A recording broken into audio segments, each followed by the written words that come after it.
നൂറ്റാണ്ട് കാലമായി കേരളത്തിൽ ഏറ്റവും കൂടുതൽ ആളുകളെ ആശയക്കുഴപ്പത്തിലാക്കിക്കൊണ്ടിരിക്കുന്ന ഇസ്തിഗാസ എന്ന വിഷയമാണ് ചർച്ച ചെയ്യുന്നത്.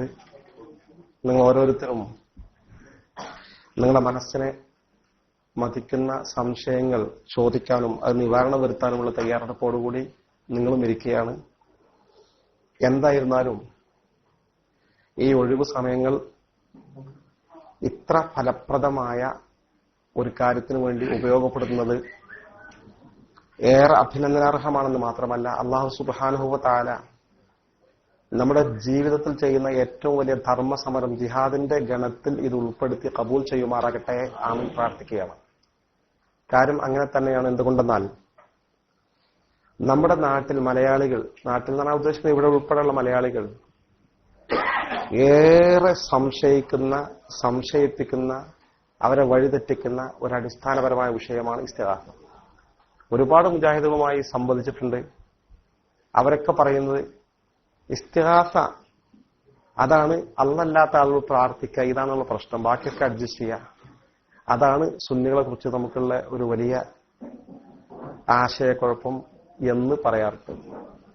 ഈ ഒരു സാഹചര്യത്തിൽ ഈ വിഷയത്തെക്കുറിച്ച് നന്നായി പഠിക്കുന്നത് ഉചിതമായിരിക്കുമെന്ന് മാത്രമല്ല, നിലവിലുണ്ടോ എന്നറിയില്ല, ഒരു വാട്സപ്പ് ഗ്രൂപ്പ് ഈ ആദർശ സംബന്ധമായ വിഷയങ്ങൾക്ക് വേണ്ടി മാത്രം നമ്മൾ സംഘടിപ്പിച്ച് സംശയ നിവാരണം തുടരുകയാണെങ്കിൽ ഒരുപാട് ആളുകൾക്ക് ഗുണം ചെയ്യും എന്ന് പ്രതീക്ഷിക്കുന്നു, പ്രത്യാശിക്കുന്നു. നാട്ടിലേക്ക് ഒരുപാട് വാട്സപ്പ് ഗ്രൂപ്പുകളിൽ ഈ ചെറുപ്പക്കാരെ തെറ്റിദ്ധരിപ്പിക്കുന്ന നല്ല നല്ല പോസ്റ്റുകൾ ഒക്കെ ഖുർആന്റെ ഒരു ആശയം പരിഭാഷ അവരോട് കൊടുത്തിട്ട് അവര് വിശദീകരണം കൊടുത്തിട്ട് ഇത് ആളുകളെ മനസ്സിൽ സ്വാധീനിക്കുകയാണ്, അതിന്റെ യഥാർത്ഥം ഇതാണ് എന്ന് അപ്പുറത്ത് വിശദീകരിക്കുന്ന വിശദീകരണങ്ങൾ നമ്മുടെ പ്രവർത്തകർ കിട്ടിയാൽ അത് ഷെയർ ചെയ്തു പോകും. ഈ കാലഘട്ടത്തിൽ നമ്മൾ ചെയ്യുന്ന ഏറ്റവും വലിയ ജിഹാദ്, ധർമ്മസമരം, ദീനിനെ സംരക്ഷിക്കാനുള്ള മുന്നേറ്റം ഇത് തന്നെയാണ്.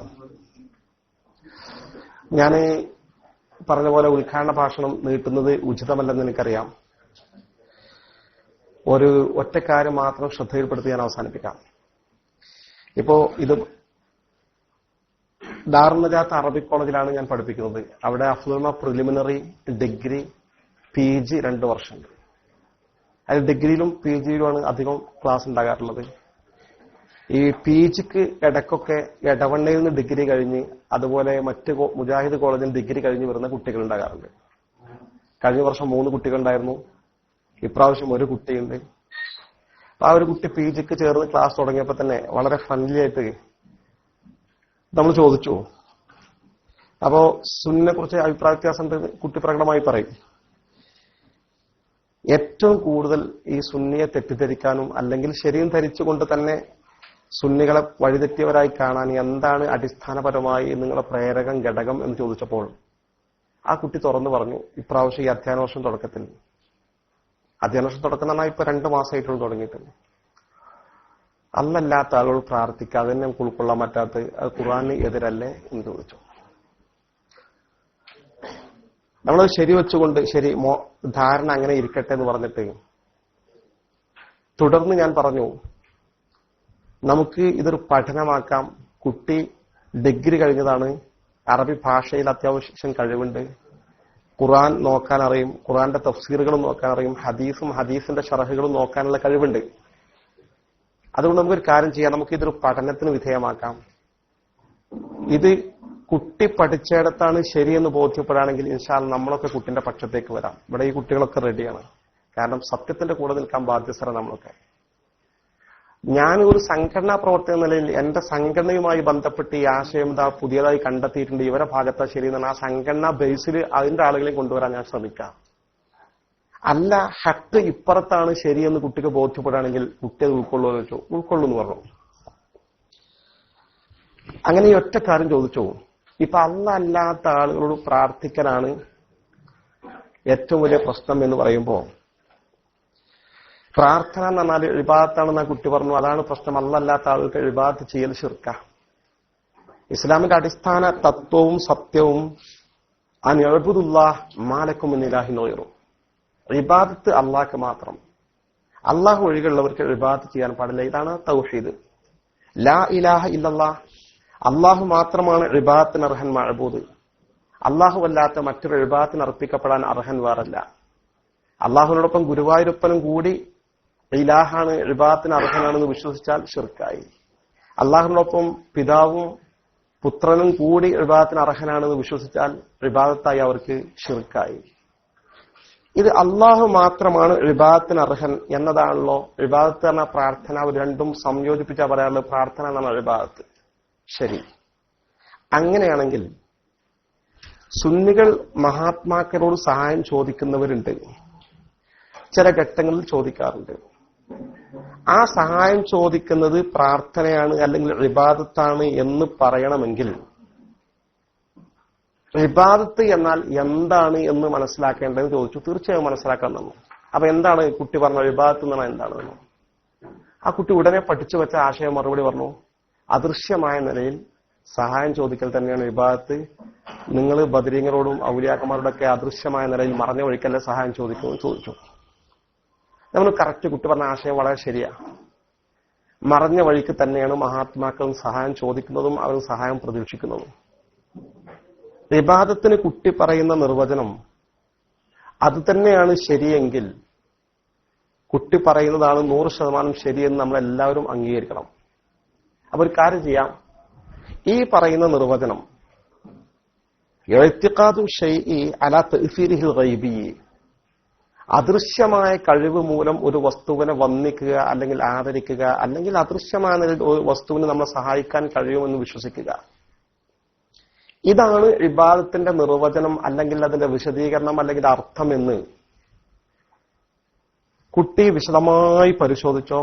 ഖുർആനിൽ എവിടെയെങ്കിലും അല്ലെങ്കിൽ രണ്ടാം പ്രമാണമായ ഹദീസിൽ എവിടെയെങ്കിലും അല്ലെങ്കിൽ സ്വഹാബത്ത് എവിടെയെങ്കിലും 1,00,000-ൽ പരം സ്വഹാബികളുണ്ട്, ഏതെങ്കിലും ഒരു സ്വഹാബി അതല്ലെങ്കിൽ അടുത്ത തലമുറ താബിഴികൾ ലക്ഷക്കണക്കിന് താബിഴികളുണ്ട്, ഏതെങ്കിലും ഒരു താബിഴി അല്ലെങ്കിൽ മൂന്നാമത്തെ നല്ല തലമുറയുണ്ട് താബിഴിങ്ങൾ, ഇവരിൽപ്പെട്ട ആരെങ്കിലും ഒരാൾ ഇബാദത്ത് എന്നാൽ അങ്ങനെയാണ് അർത്ഥം എന്ന് പറഞ്ഞിട്ടുണ്ടോ, എഴുതി വച്ചതായി ഉണ്ടോ എന്നൊന്ന് പരിശോധിക്കണം.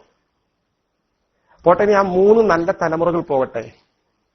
ചരിത്രത്തിൽ ഏതെങ്കിലും ഇമാമുകൾ, ഏതെങ്കിലും മഹാന്മാരായ പണ്ഡിതന്മാർ ഇപ്പൊ ഈ വിവാദം ഉണ്ടായ ശേഷം മുജാഹിദ് പറഞ്ഞവും വേണ്ട, ജമാഅത്ത് പറഞ്ഞവും വേണ്ട, സുന്നികൾ പറഞ്ഞവും വേണ്ട, മുൻകാലത്ത് ലോകത്ത് ഏതെങ്കിലും ഒരു പണ്ഡിതനെങ്കിലും ഇബാദത്ത് എന്ന് പറഞ്ഞാൽ മറഞ്ഞ വഴിക്ക് സഹായം തേടലാണ് അല്ലെങ്കിൽ മറഞ്ഞ വഴിക്ക് ഗുണം പ്രതീക്ഷിക്കലാണ് എന്ന ഒരു നിർവചനം, ഒരു വിശദീകരണം കൊടുത്തിട്ടുണ്ടോ എന്ന് കുട്ടി നോക്കിയിട്ട് പറഞ്ഞു ചോദിച്ചു. ഞാൻ നോക്കിക്കൊണ്ടാണ്, കുട്ടിക്ക് ഉണ്ടാവുന്ന ഉറപ്പാണ്. ഇപ്പൊ പറഞ്ഞിട്ട് 2 മാസമായി. കുട്ടി ഞാൻ പരിശോധിച്ചുകൊണ്ടിരിക്കുകയാണ്. ഇപ്പൊ ലാസ്റ്റ് കുട്ടി ഇന്ന മൗലവിയോട് ചോദിച്ചിട്ടുണ്ട്. ആ മൗലവി എന്റെ കുടുംബത്തിൽപ്പെട്ട ആളാണ്, നോക്കി പറഞ്ഞുതരാന്ന് പറഞ്ഞിട്ടുണ്ട്. ഇങ്ങനെ നീട്ടിക്കൊണ്ട് നമ്മളും കുട്ടികളെ സ്വീപ്പാക്കിയിട്ടില്ല.